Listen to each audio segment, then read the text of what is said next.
오늘 우리에게 주시는 하나님의 말씀은 누가복음 2장 36절에서 38절까지의 말씀입니다. 신약 성경 90면에 있습니다. 다 찾으신 줄 알고 제가 봉독하겠습니다. 또 아셀 지파 바누엘의 딸 안나라 하는 선지자가 있어 나이가 매우 많았더라. 그가 결혼한 후 7해 동안 남편과 함께 살다가 과부가 되고 84세가 되었더라. 이 사람이 성전을 떠나지 아니하고 주야로 금식하며 기도함으로 섬기더니 마침 이때에 나와서 하나님께 감사하고 예루살렘의 속량을 바라는 모든 사람에게 그에 대하여 말하니라. 아멘. 한 달팽이가 아주 커다란 사과나무를 오르고 있었습니다. 얼마나 느린지 한 시간에 겨우 몇 센티미터를 움직이는 것이 전부였습니다. 이 모습을 보고 있던 나무 위쪽 틈새의 한 벌레가 말을 합니다. 달팽이야, 너는 어디를 향해서 그렇게 열심히 가는 거니? 달팽이가 답합니다. 응, 사과 먹으려고. 나무 위쪽 틈새에 사는 벌레가 코웃음을 치면서 말을 했습니다. 사과가 언제 열릴 줄 알고? 지금 올라가 봐야 사과가 없어. 아직 사과가 열리지 않았거든. 자, 달팽이는요, 그 말을 듣고 좌절하거나 멈추는 것을 하지 않았습니다. 그는 계속해서 천천히 그리고 꾸준하게 나무를 오르기 시작을 했습니다. 그리고 속으로 이렇게 생각을 합니다. 내가 나무 꼭대기에 도착하게 될 쯤이면 아마 사과가 익었을 거야. 여러분, 달팽이처럼 사과가 열리기를 기다리면서 나무에 오르듯이 예수님을 간절한 마음으로 기다리고 계십니까? 아니면 나무 위쪽 틈새에 사는 벌레처럼 아직 사과가 없는데 사과가 없다면서 아무것도 하지 않은 채로 예수님을 기다리십니까? 자, 분명한 결론은요, 예수님은 반드시 이 땅에 오신다는 겁니다. 아멘. 이 땅에 다시 재림하신다라고 하는 겁니다. 아멘. 2000년 전 성탄의 그날처럼 말이죠. 물론 예수님이 언제 이 땅에 오실런지는 모릅니다. 아무도 알 수가 없습니다. 자, 그러나 예수님이 언제 오신다는 것을 알지 못한다고 해서 아무것도 안 하면 안 됩니다. 미약하지만 꾸준히 나무를 오르는 달팽이처럼 한 걸음 한 걸음 주님께서 걸어가신 그 길을 따라가며 그날을 기다리는 것이 마라나다, 아멘 주 예수여 오시옵소서 라는 신앙을 가진 그리스도인의 자세일 것입니다. 아멘. 오늘 읽은 본문은요, 아셀 지파 바누엘의 딸 안나라고 하는 여선지자의 이야기인데요, 그녀는 세상적으로 이야기하면 비참한 인생을 살았습니다. 결혼했어요. 7년 만에 남편이 죽은 겁니다. 7년 만에 남편이 죽었어요. 평생을 재혼하지 않고 과부로 살았습니다. 그녀의 지금 나이가 84세입니다. 자, 우리나라 평균 수명이 83세라고 이야기를 하는데요, 2000년 전 평균 수명이 얼마나 됐을까요? 아마 50도 채 되지 않았을 것인데, 그 당시 나이가 84세라고 하는 얘기는 그야말로 파파 할머니가 되었다라고 하는 말일 것입니다. 자, 그렇게 파파 할머니인 그녀에게 어떤 일이 벌어졌습니까? 메시아를 만나는, 메시아를 자기 눈으로 직접 보는 축복을 경험했습니다. 자, 세상적으로 볼 때 그녀는 분명히 비참한 인생을 살았고요, 나이 많은 할머니에 불과했는데도 불구하고 어떻게 메시아를 만나는 축복을 경험할 수 있었던 것일까요? 자, 바라기는요, 안나의 모습을 통해서 예수님을 기다리는 우리가 어떤 모습으로 기다려야 될지 고민해보는 귀한 시간이기를 원합니다. 아멘. 자, 우리는 어떤 모습으로 예수님을 기다려야 될까요? 어떤 모습으로 예수님을 기다려야 될까요? 예, 첫 번째, 성전에서 주님을 기다려야 할 것입니다. 아멘. 러시아의 대문호조 톨스토이의 글 가운데 아주 재미있는 이야기가 있습니다. 어떤 나그네가요 광야에서 맹수를 만나게 되었는데 이 맹수는 얼마나 굶었는지 이 나그네를 보자마자 돌진하기를 시작을 했습니다. 그야말로 이 나그네에게 위기가 찾아온 것이죠. 도저히 도망갈 수 없겠다고 판단한 그때, 당황하고 있는 그때 옆을 쳐다보니까 한 우물을 발견하게 되었습니다. 우물 안을 들여다보니까 다행스럽게 물이 없는 겁니다. 물이 말라져 있었습니다. 더 마침 우물 안쪽으로 길게 늘어져 있는 넝쿨도 발견하게 되어집니다. 이제 살았다라는 생각에 얼른 넝쿨을 타고 우물 속으로 뛰어들어갔습니다. 안도하려고 하는 차에 바닥을 내다보니까 가득 찬 뱀들이 우글거리는 것을 보게 되었습니다. 자, 위로 다시 올라가자니 맹수가 있고 우물 안에 발을 들이려니 뱀이 울고리고 있었던 것입니다. 자, 그거로 끝이 아니었습니다. 쥐들이 넝쿨을 갉아먹고 있는 것입니다. 이 상황이 되어지면 이 나그네에게 있어 필요한 것이 뭘까요? 넝쿨을 갉아먹는 쥐들과 그리고 밑에서 울고는 뱀을 정리해서 맹수를 피하든지 넝쿨이 끊어지기 전에 다시 올라가서 맹수와 싸워 이겨야 살아날 수가 있습니다. 자, 그런데 그때 어딘가에서 끈적한 것이 얼굴에 떨어지는 것이었습니다. 단내가 나서 입에 대어보니까 그것이 다른 것이 아니라 꿀이었습니다. 아주 맛있었습니다. 달았습니다. 열심히 이 나그네는 꿀을 먹기를 시작을 합니다. 그런데 지금 그 나그네에게 있어서 꿀이 무슨 의미가 있겠습니까? 뱀과 싸우든지 맹수가 싸우든지 그 할판에 꿀맛에 취해 있다니. 꿀이라는 쾌락에 빠져서 지금 자기가 어떤 운명에 처해 있는지, 자기가 어떤 일을 해야 되는지를 분간을 하지 못하고 있습니다. 자, 톨스토이는요 그 글 속에서 이것이 바로 인생이다라고 규정을 합니다. 인생을 살다 보면 험난한 일들 또는 속상한 일들, 어려운 일들이 많은 이때에 오히려 정답을 잃어버리고 꿀이라고 하는 잘못된 선택을 하며 살고 있다는 것입니다. 여러분, 인생을 살다 보니까 속상한 일이 많지 않던가요? 속상한 일이 많지 않던가요? 건강 때문에 속상하고 관계 때문에 속이 상하고 열정을 다했던 그 일 때문에 속이 상하고 여러분, 나름대로 준비를 열심히 했는데 어떤 예기치 않은 일이 닥쳤을 때에 어떤 기분이 드십니까? 다 내려놓고 도망가고 싶지 않습니까? 고향에 가서 농사나 짓고 살아야 되겠다는 생각이 들지 않습니까? 인생을 나아가서는 비관하게 되고요. 그러다 보니까 삶의 모든 부분들이 스톱 되어집니다. 지금 우리는 대강절 셋째 주를 보내고 있습니다. 그러기에 예수님의 탄생을 즐거운 마음으로 기다려야 될 것인데 대강절 셋째 주를 보내는 우리도 지금 조금 전에 언급한 어떤 예기치 않은 상황이 닥쳐왔을 때에 인생을 비관하게 되어지고 삶의 많은 부분이 스톱되는 삶을 살고 있지 않습니까? 야, 삶에 문제가 생겼어요? 잘 나가던 것에 브레이크가 걸렸어요? 그러면 원인을 찾아야 되죠. 근데 그 원인은 어디서 찾아야 될까요? 바로 나에게서 찾아야 될 겁니다. 나와 하나님의 관계가 어떻게 되었지? 라고 하는 그 관계성에서 찾아야 될 것인데 대부분의 사람들은 내게서 원인을 찾는 것이 아니라 한 발짝 더 나가서 하나님이 내 기도를 들어주시지 않아서 그랬어. 하나님이 안 계시는가 봐. 하나님을 원망하기를 시작을 합니다.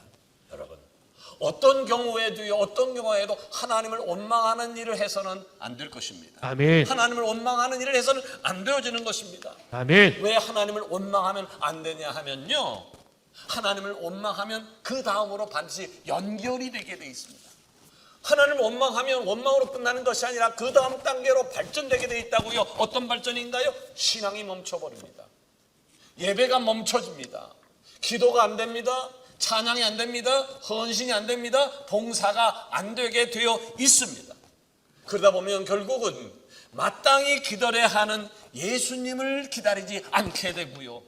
오히려 세상의 다른 가치를 추구하고 세상에 소망을 두고 거기에 목숨을 거는 형국이 되어 버리게 되어집니다.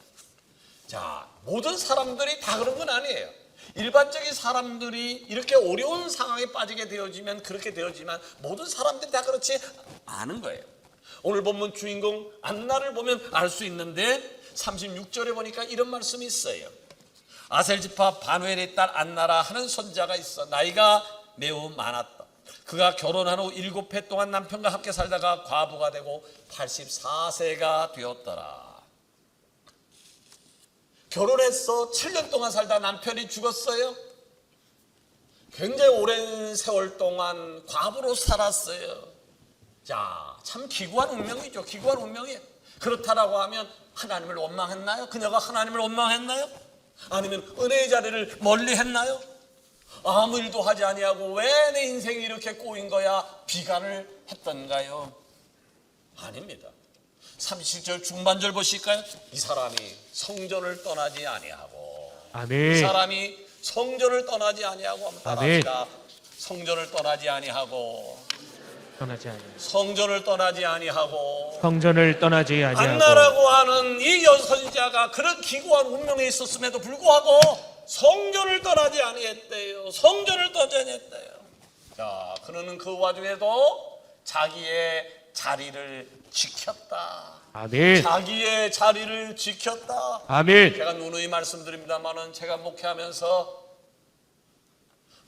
많은 종류의 사람들을 만나보았, 지금도 만나고 있지만 제가 제일 존경하고 사랑하는 사람은요, 돈 많은 사람들이 아니에요. 공부를 많이 한 사람이 아니에요. 세상 어떤 권력을 갖고 있는 사람이 아니라 자기 자리를 잘 지켜주는 사람이 너무너무 고맙고요. 아멘. 그리고 귀하게 생각되어지고 아멘. 존경하는 마음이 생겨요. 아멘. 내 자리를 지킨다라고 하는 것이 이렇게 귀한 거예요. 자, 그리스도인이 하나님의 백성이 있어야 할 곳, 그것은 바로 성전임을 기억하시기를 바랍니다. 아멘. 바로 성전에서, 바로 교회에서 인생의 문제를 놓고 승부를 보는 것, 아멘. 바로 성전에서 승부를 보는 것, 이것이 귀한 일입니다. 그러게 아멘. 여러분, 성전을 사모하는 은혜가 있어지기를 원합니다. 아멘. 성전을 귀하게 여기는 은혜가 있어지기를 원합니다. 아멘. 안나처럼 성전에 오르기를 기뻐하고 인생의 해답을 성전에서 찾음으로 아멘. 주님을 기쁨으로 기다릴 줄 아는 우리 서강의 제가 다 되어지기를 원합니다. 아멘. 두 번째로 우리는 어떤 모습으로 예수 그리스도를 기다려야 될까요? 어떤 모습으로 예수 그리스도를 기다려야 될까요? 예, 기도하며 주님을 기다려야 됩니다. 아멘. 두 번째로는 우리는 어떤 모습으로 그리스도를 기다려야 될까요? 다른 게 아니에요. 기도하며 기다리는 거예요. 아멘. 기도하며 기다리는 거예요. 아멘. 아멘이 확실히 커졌네요. 기도하며 기다리는 거예요. 아멘. 여러분, 기도하시면 아멘. 아멘. 기도하시면 아멘. 아멘. 기도하셔야 돼요. 근데 기도하시죠. 식사하실 때 기도하실 것이고, 주무시기 전에 또 일어나서 기도하실 것이고, 사람 만나기 전에 기도할 것인데, 그런데 기도를 즐기십시오. 아멘. 기도를 하시죠. 물론 그러나 기도를 즐기셔야 돼요. 아멘. 기도를 즐길 줄 알아야 돼요. 왜 기도를 즐겨야 될까요? 기도는요, 주님을 기다리는 데 있어서 필수 조건이기 때문에 그렇습니다. 아멘. 자, 누가복음 18장을 보다 보면요, 어느 도시에 하나님을 두려워하지 않을 뿐만 아니라 백성들을 무시하는 한 재판관 이야기가 등장을 합니다. 어느 날 어떤 과부가 재판관에게 찾아가서 원수에게서 당해서 생긴 자신의 원한을 풀어달라고 요청을 합니다. 근데 이 재판관이 어떤 사람이었다고요? 하나님을 두려워하지 않는, 그리고 백성을 무시하는 재판관이었는데 이 억울한 이 과부의 이야기를 경청했겠습니까? 과부는 무시를 당했고요, 이 재판관의 성의 없는 일처리 때문에 마음이 상하게 되었습니다. 이쯤 되어지면 재판관을 향하여 욕을 하고 그냥 포기하고 뛰쳐나갔을 것입니다. 그런데 이 과부는요, 재판관이 자를 초기를 철두철미 무시했지만 그는 결코 포기하지 않습니다. 재판관이 자신의 억울함을 풀어줄 때까지 끈질기게 재판관을 찾아가고 또 찾아간 것이죠. 어떤 일이 벌어졌습니까? 재판관은요, 이 과부의 열정에 지치고 말았습니다. 이에 재판관은 괴로운 지경에 이릅니다. 고민하기 시작을 합니다. 그래서 누가복음 18장 5절에 보니까 이 과부가 나를 번거롭게 하니 내가 그 원한을 풀어주리라. 그렇지 않으면 늘 와서 나를 괴롭게 할 것이다. 자, 예수님께서 비유로 하신 말씀이신데요, 이 비유로 말씀을 다 하신 다음에 누가복음 18장 7절에 말씀을 이어가는데 이렇게 이어갑니다. 하물며 하나님께서 그 밤낮 부르짖는 택하신 자들의 원한을 풀어주지 아니하시겠느냐? 그들에게 오래 참으시겠느냐? 아멘. 자, 묻지 않았는데 어떻게 답이 오겠습니까? 묻지 않았는데 어떻게 답이 오겠습니까? 하나님 앞에 은혜를 구하지 않았는데 어떻게 은혜를 받을 수 있겠습니까? 결국 이스라엘 백성들은요, 기도하지 않았다라고 하는 것이 증명이 되어지는 거예요. 바리새인들은 기도했어요. 그런데 형식적인 기도를 했어요. 하나님께 드리는 것이 아니라 사람들에게 내가 기도하는 사람이다라고 하는 것을 보이기 위해서 과시적인 기도를 했기 때문에 연락되지 않았던 것이고요. 자, 모든 사람들이 기도하지 않았고 형식적인 기도를 할 때 안나는 그렇지 않았다고요. 안나는 기도했습니다. 아멘. 안나는요, 지난주에 나누었던 시몬이라고 하는 할아버지처럼 성전에 오는 것을 기뻐했고요, 성전에 오는 것을 기뻐한 것 끝나지 아니하고 그는 성전에서 기도했습니다. 아멘. 37절 말씀 보실까요? 가부가 되고 84세가 되었더라. 이 사람이 성전을 떠나지 아니하고 주야로 금식하며 기도함으로 섬기더니. 아멘. 자, 그때는요, 안나가 살고 있던 그때는요, 여성이 존중받는 사회가 아니었습니다. 싱글로 살아도 능력만 있으면 얼마든지 대우받을 수 있는 그런 좋은 사회가 아니었다라고 하는 말입니다. 과부입니다. 오랫동안 과부로 지냈습니다. 철저하게 사회에서 외면받고 철저하게 외로운 위치가 바로 연약한 과부의 모습이었습니다. 그런데 성경은요, 그녀의 이야기를 이렇게 기록을 합니다. 이 사람은, 그 안나라는 과부는 성전을 떠나지 아니하고 주야로 금식하며 기도함으로 섬기더라. 아멘. 세상적으로 별 볼 일 없었던 그녀, 근데 그녀가 힘이 있었다고요?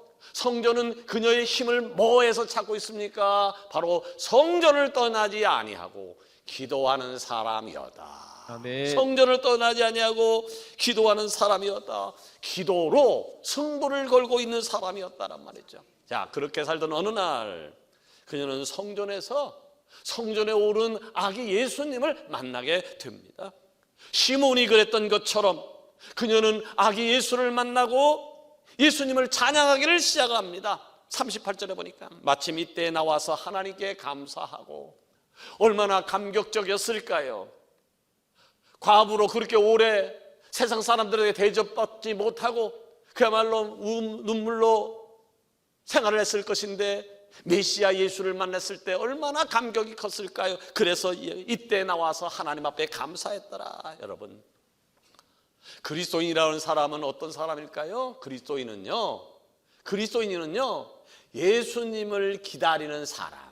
아멘. 그리스도인은 어떤 사람이냐 하면 예수님의 탄생을, 예수님의 재림을 기다릴 줄 아는 사람이 그리스도인이라고 이야기를 하는 겁니다. 아멘. 성전을 떠나지 아니하고 주야로 금식하며 끈질기게 기도했던 안나처럼 주님 오시는 그날까지 기도의 끈을 놓지 않는 승리자가 되기를 원합니다. 아멘. 마지막으로 우리는 어떤 모습으로 예수님의 탄생을, 그리고 재림하실 예수님을 기다리는 것이 옳을까요?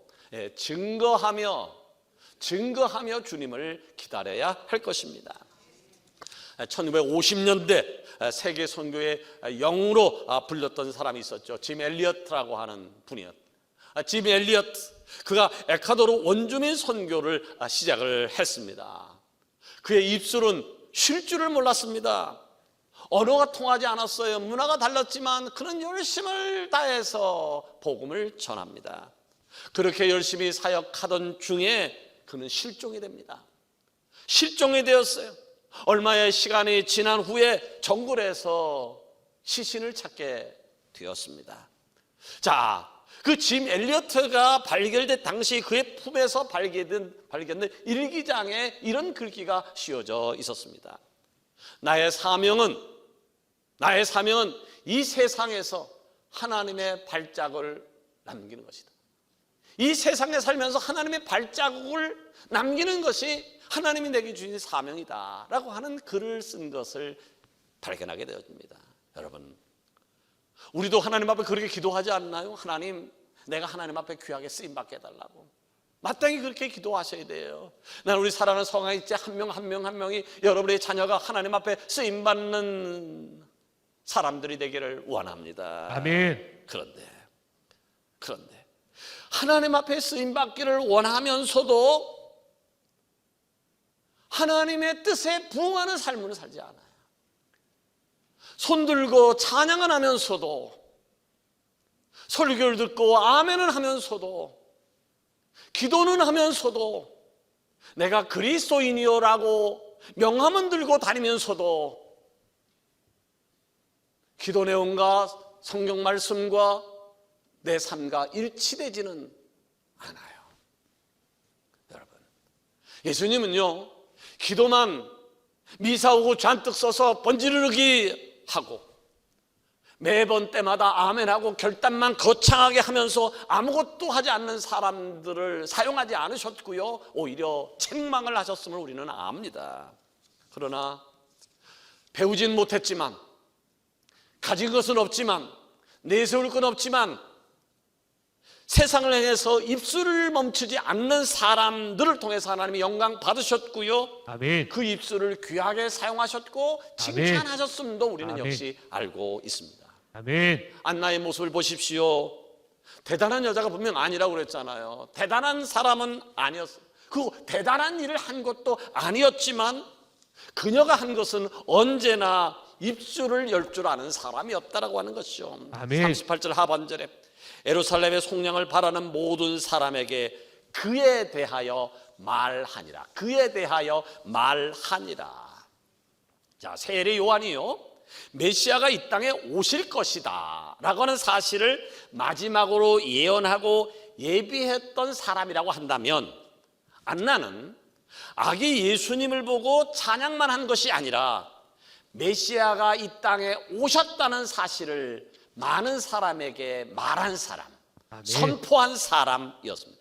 아멘. 거 봐, 내가 예수님이 오신다고 그랬지, 메시아가 이 땅에 오신다고 했지, 예루살렘을 속량하실 메시아가 지금 이 땅에 오셨어 라고 자기의 입술을 가지고 선포했던 사람이었습니다. 아멘. 사랑하는 여러분, 성전에서 간절하게 기도하면서 예수님을 기다리는 것 필요하지만, 이제는 그것을 넘어서 예수님을 기다림으로 끝나는 것이 아니라 그것을 넘어서 예수님이 이 땅에 오셨다는 것을 선포하는 여러분의 모습이 되기를 원합니다. 아멘. 안나처럼, 안나가 자기 입술로 아기 예수 탄생을 외쳤던 것처럼 우리를 위해 이 땅에 다시 오실 예수님을, 세상을 향하여, 아직도 이 복음을 알지 못하는 무사람들을 향하여 예수님이 오셨다고, 그리고 오실 것이라고 선포하는 여러분이 되어지기를 원합니다. 아멘. 따라합시다. 메리 크리스마스. 메리 크리스마스. 앞뒤 좌분들에게 메리 크리스마스. 메리 크리스마스. 제가 지난주에 주중에 연인의 쪽 걸어가다 우리 교회 집사님 한 분을 만나서 너무 반가워서 내가 메리 크리스마스 그랬어요. 그랬더니 깜짝 놀라면서, 목사님 지금은 때가 아니에요.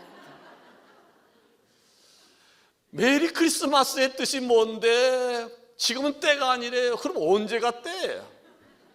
언제? 12월 23일부터 25일까지? 뜨거운 여름에도 여러분 메리 크리스마스예요. 아멘. 추운 겨울에도 메리 크리스마스. 아멘. 애니타임 메리 크리스마스. 아멘. 예수님 오심을 축하하고 예수님의 오심을 기다릴 줄 아는 것. 불과 20년 전만 해도 새벽송이라는 제도가 있었어요. 우리도 대저동 시절에 새벽송에 참여했던 분들이 있었을 거예요. 새벽 3시쯤 아니면 2시쯤에 10명, 20명이 짝을 지어서 동네를 맡아서 그 집 앞에 가서 고요한 밤, 거룩한 밤, 그 어린 주에서 저들 밖에 기쁘다 구주 오셨네 한 곡을 불러요. 주무시던 분이 뛰쳐나오면 한 곡으로 끝나지만 안 나오시면 2곡도 부르고 3곡도 부르고 끝까지 안 나오시는 분도 있지만 그럼에도 불구하고 새벽송을 통해서 찬양을 하나님께 돌렸어요. 아멘. 12월 24일 7시, 8시가 되어지면 성탄 축하 발표회라는 것을 했어요. 유치부, 중고등부 아이들이 정성껏 준비한 것을 그야말로 기쁨으로 발표를 들으면서 그것을 박수치고 그리고 함께 기뻐했어요. 그것을 준비했던 아이들은 한 달 동안 연습을 하는데 그 연습 시간이 얼마나 즐거웠던지 교회 가는 것이 해피했다고 이야기를 하였어요. 성탄축하 발표가 끝나게 되어지면 8시, 9시부터 또 중고등부 청년분들은 자기들이 모여서 새벽송 돌 때까지 또 침묵의 시간을 가지면서 즐거워하고 아기의 선생을 축하했어요. 12월 12일이 넘어가게 되어지면 성탄 카드를 손수 만들어서 거기에 아름다운 글귀를 쓰고 이 사랑을 전해야 될 사람들에게 일부러 찾아가서 아니면 우편을 통해서 성탄 카드를 전달하면서 아기 예수 탄생을 우리 모두 기뻐했어요. 또 이때쯤 되어지면 우리 교우들 중에서 아니면 우리 주변 사람 중에서 어려운 사람들이 생각나면 그 사람을 일부러 찾아가서 쌀 한 대 아니면 한 말을 남몰래 전달해주고 오는 미담도 꽤 많이 있었어요. 그런데 시간이 흐른 오늘, 불과 20년 전에도 그런 얘기 있었는데 20년이라는 시간이 흐른 오늘 성탄을 위해서 우리는 무엇을 하고 있나요? 아기 예수 탄생을 위해서 무엇을 하고 있나요? 코로나 때문에 더 많이 위축되어져서 지금 잠자고 있는 이때 여러분의 가슴 속에 성탄의 예수님은 어디 계신가요? 시대가 변함에 따라서 그 모양은 달라질 수 있겠지만 다시 오실 예수님을 전하는 우리의 입술은 달라져서는 안 될 것이고 아멘. 멈춰서도 안 될 것이에요. 아멘. 안나처럼 예수님을 증거하는 귀한 사명을 잘 감당하는 축복이 여러분 가운데 넘치기를 원합니다. 아멘. 이 말씀을 맺으려고 합니다. 마스크를 쓰니까 여간 답답한 것이 아닙니다. 숨도 잘 안 쉬어주고 겨울이 되니까 습기도 잘 차고 더군다나 이 말이 정확하게 전달되지 않습니다. 자, 그런데 그보다 더 속상하고 힘든 것은요, 마스크와 함께 우리 성도들의 목소리가 작아졌다는 거예요. 없어졌다는 거예요. 교회의 외침이 점점 침묵이 되어가는 듯 하다는 거예요. 그러나 분명하게 기억하십시오. 이런 상황을 핑계로 우리가 침묵한다면 우리는 더 이상 성도도 그리스도인도 하나님의 백성도 또 교회도 아닐 것입니다. 여러분, 예수님을 기다리는 우리 서강의 지체는 달라야 할 줄로 믿습니다. 아멘. 이번 주 내로 다시 정부에서는 사회적 거리두기를 강화할 것이다라는 얘기가 나오고 있어요. 저는 목회자로서 걱정이 굉장히 많아요. 지금 사회적 거리두기가 그동안 많이 억압되어 있다가 이제 50% 풀려서 예배를 드릴 수 있는 상황이 되었어요. 이게 온전히 교회에서 예배를 마음껏 드릴 수 있는 상황이 되었음에도 불구하고 아직도 현장에 나오지 못하는 사람들이 얼마나 많이 있는지 몰라요. 이제 그 습관이 된 사람도 있고요.